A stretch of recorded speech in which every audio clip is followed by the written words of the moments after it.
இன்னைக்கு வந்துட்டு பசில்ஸோட பேசிக் பார்க்க போறோம். பேசிக் பார்த்ததுக்கு அப்புறம் தான் அந்த ரிலேட்டட் சம்ஸ் எல்லாம் பார்க்க முடியும். ஃபர்ஸ்ட் வந்துட்டு இதுல என்ன மாதிரி எல்லாம் கேட்பாங்க அப்படின்னா ஃப்ளோர் டைப் கேட்பாங்க. இப்போ வந்துட்டு வந்துட்டு 8 ஃப்ளோர் இருக்கு. 1 2 3 4 5 6 7 8. அதுக்கப்புறம் கிரவுண்ட் ஃப்ளோர் 0 தானே சொல்லுவோம். 1 2 3 4 5 6 7 8.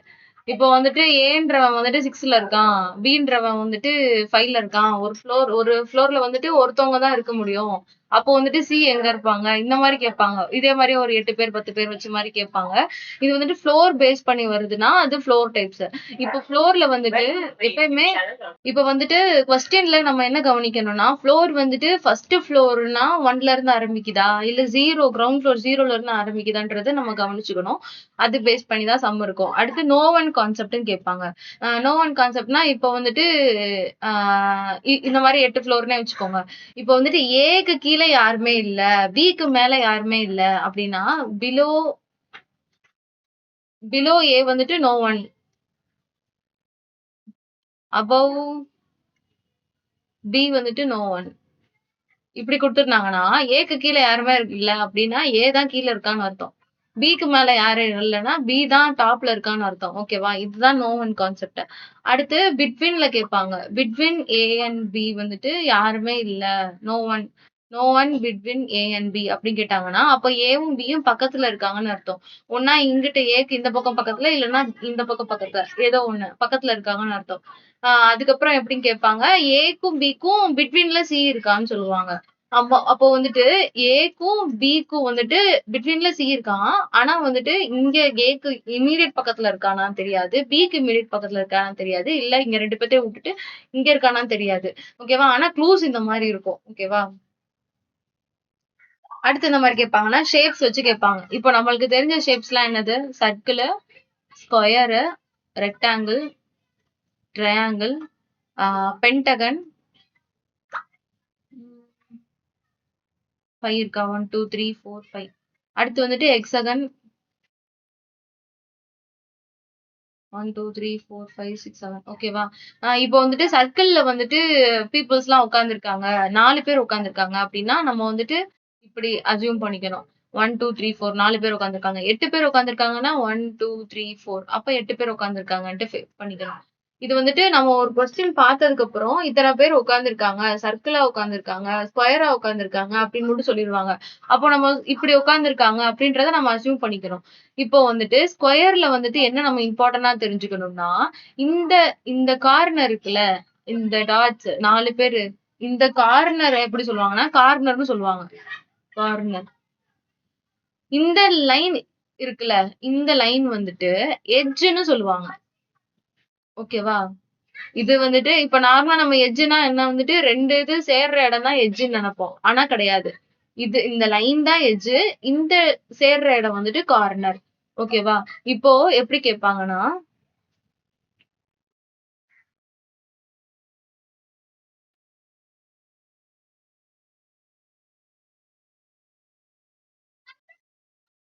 இப்ப 4 பேர் வந்துட்டு கார்னர்ல உட்கார்ந்துருக்காங்கன்னு சொல்லுவாங்க, 4 பேர் எட்ஜ்ல உட்கார்ந்துருக்காங்கன்னு சொல்லுவாங்க. ஓகேவா? அப்போ வந்து நம்ம கன்ஃபியூஸ் ஆயிடக்கூடாது. அதுக்கப்புறம் ரொம்ப நம்மளுக்கு கொஞ்சம் டஃபா கேட்கணும் அப்படின்னா, ரெக்டாங்கிள்ல 4 பேரு கார்னர்ல உட்கார்ந்துருக்காங்க, அதுக்கப்புறம் இங்க 2 பேரா எட்ஜ்ல உட்கார்ந்துருக்காங்க கேட்பாங்க. இல்லன்னா லாங்கர் சைடுல 4 பேர் உட்கார்ந்துருக்காங்க, ஷார்ட்டர் சைடுல 2 பேர் உட்கார்ந்துருக்காங்கன்னு சொல்லுவாங்க. ரெக்டாங்கிள்ல லாங்கர் சைடு ஒண்ணு இருக்கும், ஷார்ட்டர் சைடு இருக்கும். லென்த், இது வந்துட்டு பிரெத். ஓகேவா? இந்த மாதிரி க்ளூஸ் கேட்பாங்க. அடுத்து அதே மாதிரி ட்ரையாங்கிள்ல வந்துட்டு இப்போ 6 பேர் ட்ரையாங்கிள் அப்படின்னா 1 2 3 4 எட்ஜ்ல 4 பேர் உட்கார வச்சிருவோம், கார்னர்ல 4 பேர் உட்கார வச்சிருவோம். இப்போ வந்துட்டு இன்னும் 9 பேர் உட்காந்துருக்காங்கன்னா நம்ம வந்துட்டு எட்ஜ்ல தான் இன்னொருத்தவங்களை சேர்ப்போம். ஓகேவா? இதெல்லாம் நம்ம அசியூம் பண்ணிக்கிறதுக்கான டெக்னிக். அதே மாதிரியே இங்க பென்டகன்ல, எக்ஸகன்ல நம்மளுக்கு எத்தனை பேருன்னு சொல்றாங்களோ அதை நம்ம வந்துட்டு ஈவனா அசியூம் பண்ணிக்கணும். அதை வச்சுதான் கண்டுபிடிக்க முடியும் ஆன்சர். இதுலயே டைரக்ஷன் பேஸ் பண்ணி கேட்பாங்க. டைரக்ஷன் பேஸ் பண்ணினா இப்போ வந்துட்டு 4 பேர் வந்துட்டு சென்டரை ஃபேஸ் பண்ணி உட்கார்ந்துருக்காங்க, அடுத்து மிச்ச பேர் வந்துட்டு அவுட்வர்ட்ஸ் டைரக்ஷன் பண்ணி உட்கார்ந்துருக்காங்கன்னு சொல்லுவாங்க. ஓகேவா? அதுக்கப்புறம் நார்த், சவுத், ஈஸ்ட், வெஸ்ட். அப்போ வந்துட்டு 2 பேர் வந்துட்டு சவுத் பேஸ் பண்ணி உட்கார்ந்துருக்காங்க. மிச்ச பேர் வந்துட்டு நார்த் பேஸ் பண்ணி உட்கார்ந்துருக்காங்க. ஓகேவா? அந்த மாரி சம்ஸ்லாம் வரும்.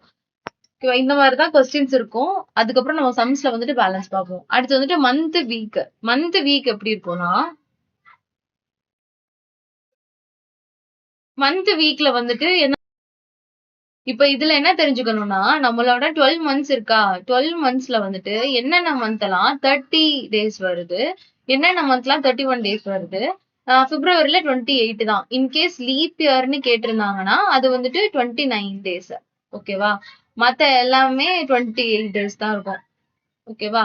இப்போ 30 டேஸ் வந்துட்டு எப்படி நம்ம ஞாபகம் வச்சுக்கிறோம்னா, ஏ, ஜூன், எஸ்என். ஏ, ஜூன், எஸ்என். அப்போ ஏப்ரல், ஜூனு, செப்டம்பர், நவம்பர் இது எல்லாத்துலயுமே 30 டேஸ். இந்த 4 தான் 30 டேஸ். இப்ப ஏன் ஜூன் மட்டும் ஜே போடாம ஏஜேஎஸ்ன்னு வச்சுக்கலாம். ஆனா நம்மளுக்கு எக்ஸாம்ல வந்துட்டு நம்மளுக்கு கன்ஃபியூஸ் ஆயிடும். இது ஜூனா ஜூலையா அப்படின்னு கன்ஃபியூஸ் ஆயிடும். அதனால ஏ, ஜூன், எஸ்என்னு ஞாபகம் வச்சுக்கோங்க. மிச்சம் எல்லாத்துலயுமே ஏ, ஜூன், எஸ்என்ன தவிர மிச்சம் எல்லாமே வந்து 31 டேஸ். ஓகேவா? இப்போ கொஸ்டின்ஸ் எப்படி இருக்கும்னா, 30 டேஸ் மந்த்ல 30 டேஸ் மந்த்ல அவன் பிறந்தான் அப்படின்னா நம்மளோட ஆப்ஷன் வந்துட்டு இந்த 4ஆ தான் இருக்கும். ஓகேவா?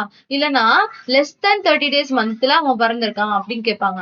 டைரக்டா பிப்ரவரின்னு சொல்லாம லெஸ் தென் 30 டேஸ் மந்த்ல அவன் பிறந்திருக்கான் அப்படின்னு சொல்றதுன்னா அப்ப நம்ம பிப்ரவரின்னு கண்டுபிடிக்கணும். ஓகேவா? இல்லனா மோர் தென் 30 டேஸ்ல அவன் பிறந்திருக்கான் அப்படின்னு கேட்டாங்கன்னா இந்த ஏஜ் என்ன தவிர மிச்சம் எல்லாமே தான் நம்மளோட ஆப்ஷனா இருக்கும். இந்த மாதிரி தான் கேட்பாங்க.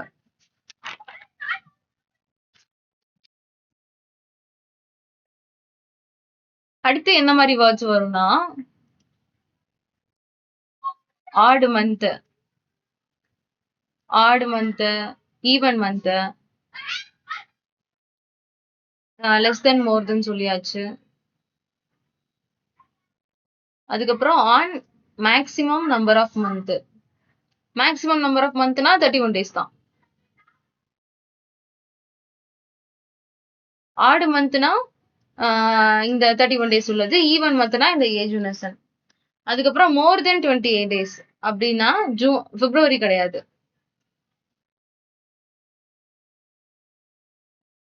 அடுத்து லீப் இயர் மந்த் அப்படின்னு சொன்னாங்கனாலும் நம்ம பிப்ரவரி தான் கணக்கு எடுத்துப்போம். அடுத்து வீக் பேஸ்ல எப்படி கேட்பாங்கன்னா, கொஸ்டின் வீக் பேஸ்னு வந்துச்சுன்னா அவங்க எதுல இருந்து ஸ்டார்ட் பண்றாங்கன்றத நம்ம தெரிஞ்சுக்கணும். இப்ப மந்த்னா நம்மளுக்கு கன்ஃபியூஷன் இல்ல. ஜான்வரி டு டிசம்பர்னு தெரியும். ஆனா வீக் பேஸ்டுனா அவன் மண்டேல இருந்து ஸ்டார்ட் பண்ணிருக்கானா இல்ல சண்டேல இருந்து ஸ்டார்ட் பண்ணிருக்கானான்னு தெரியாது. ஏன்னா சில சமயம் மண்டே டு சாட்டர்டேன்னு கேட்பாங்க. இல்லனா Sunday to Saturday sorry Monday to சண்டேன்னு கேட்பாங்க. இல்லனா சண்டே டு சாட்டர்டேன்னு கேட்பாங்க. அதனால கொஸ்டின்ல நான் கொடுத்திருப்பாங்க. மண்டேல இருந்து ஸ்டார்ட் பண்றானா இல்ல சண்டேல இருந்து ஸ்டார்ட் பண்றானான்றது கொடுத்திருப்பாங்க. அதனால அதை கவனிச்சுக்கணும். நம்ம எப்பயுமே ஸ்டாண்டர்டா வந்துட்டு மண்டே, டியூஸ்டே, வெனஸ்டேன்ட்டு பண்ணோம்னா அது நம்மளோட அசியூம் பண்ணிக்கிறது ஏதாவது ஃபால்ட் ஆயிடும். அப்புறம் ஆன்சர் தப்பா வரும். அதனால வந்துட்டு இது கொஞ்சம் கவனிச்சுக்கணும்.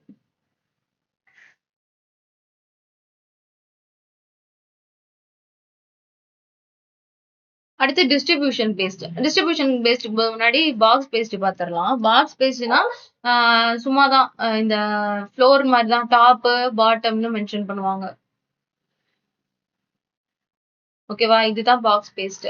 அடுத்து வந்துட்டு டிஸ்ட்ரிபியூஷன் பேஸ்ட்னா இப்ப வந்துட்டு ஏதாவது காமனா ஒண்ணு இருக்கு. ஸ்கூல்னு இருக்கு.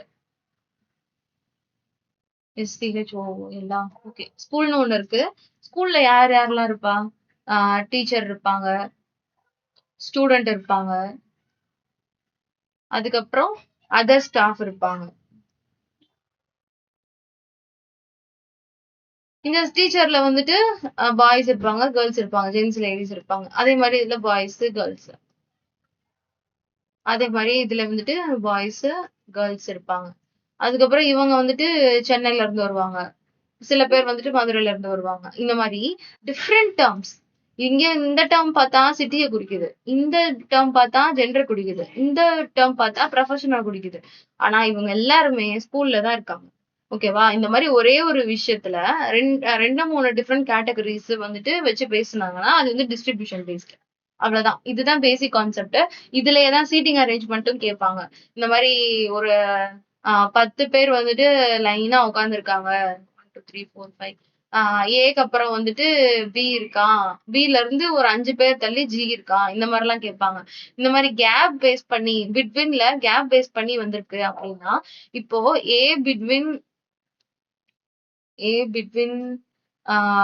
5 பீப்புள் நெக்ஸ்ட் சி கொடுத்தாங்கன்னா, அப்ப ஏக்கு ஊடால 5 பேர் இருக்காங்க அப்படின்னு அர்த்தம். இங்கதான் பி இருக்கான். ஏவும் பியும் சேர்த்து இல்ல. ஓகேவா? இதுல எல்லாம் நம்ம நல்லா கான்சென்ட்ரேட் பண்ணிக்கணும். அதே மாதிரிதான் சர்க்கிள் பேஸ்டு கேட்பாங்க. சர்க்கிள் பேஸ்ட்ல சொல்லியாச்சு. நார்த் ஃபேஸ் பண்ணிருக்காங்க. அதுக்கப்புறம் அட்ஜசன்ட்ல இருக்காங்கன்னா பிக்கு ஏக்கு அட்ஜசன்ட்ல பி இருக்கான்னா இங்கிட்டோ இல்ல இங்கிட்டோ இருக்கான். ஆனா வந்துட்டு இமீடியட் அட்ஜஸ்டன்டான்னு பாக்கணும். இமீடியட்னா பக்கத்திலேயே இருக்கான்னு அர்த்தம். இல்லனா இவனுக்கு ஊடால யாரோ இருக்காங்க, ஜீன் யாரோ ஒருத்தவங்க இருக்காங்க அப்படின்னு சொல்லிட்டு அர்த்தம். இதே மாதிரிதான் சம்ஸ் எல்லாம் வரும். இப்போ நெக்ஸ்ட் வீடியோஸ்ல சம்ஸ் பார்ப்போம். தேங்க்யூ.